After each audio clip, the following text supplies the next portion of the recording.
दिवसटी पालन होती भाषा साहित्य सृजनशीलता दिवसटी मु निजक बहुत गर्व अनुभव करुच्ची कि जहाँ गोटे एमती गोटे प्रोग्राम को मु मुख्य अतिथि भाव निमंत्रित होम पिला मानकर जो सब रही आम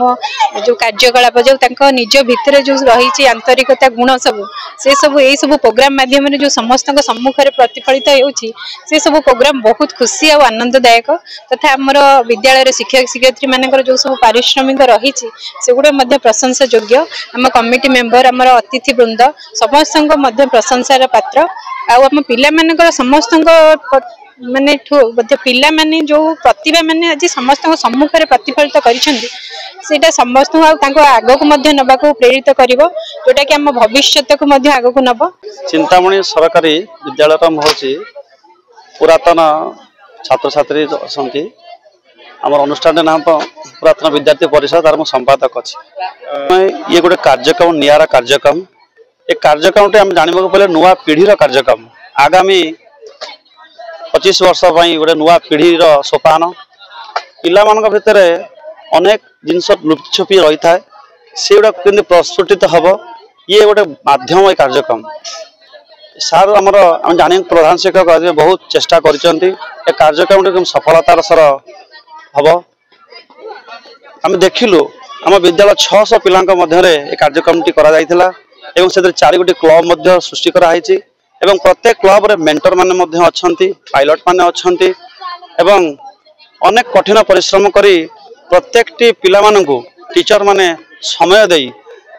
एवं सेमान भितर थिबा जो अंतर्निहित शक्ति जो प्रस्फुटित केमती हम से बहुत चेष्टा करिसेंती आ गोटे कथा आम चेष्टा करूँ केमती कार्यक्रम टी तांकर परिवार पर्यंत पहुँचब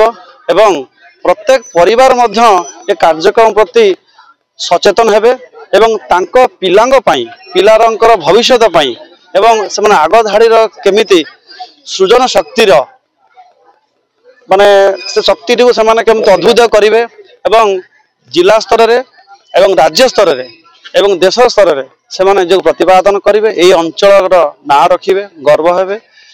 आगामी भविष्य रे आम आशा करूँ यही विद्यालय जमी आमर वर्तमान विधानसभा को नवनिर्वाचित होती विधायक श्रीयुत प्रकाश चंद्र सेठी यही विद्यालय छात्र तेणु से भाव में आगामी दिन आमर सेमती कौन व्यक्ति आम विद्यालय विधानसभा जाई नथिले अनेक पीढ़ी सृष्टि हो विभिन्न सरकारी बेसरकारी एवं सर्वभारतीय स्तर में पहुँचे सृजनशील शक्ति माध्यम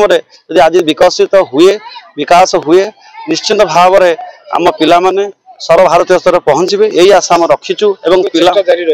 पिला प्रति सब आम सहयोग सहानुभूति रही आसी आम अंचल एक सुंदर अंचल सब आम गार्डियन माने जदियो विशेष सचेतन नथिले माने धीरे धीरे ये कार्यक्रम माध्यम सचेतन होबे आम आशा रखीचु। निश्चित भाव आज आमर ये कार्यक्रम भाषा साहित्य एवं सृजनशीलतार उत्सव पालन करा उत्सव मुख्य उद्देश्य है पिला मानकर जो पाठ पढ़ा जाउची 4टी क्लब माध्यम जिज्ञासा कौशली साहित्य सृजनी एवं क्रीड़ांगन से जो पाठ पढ़ा माध्यम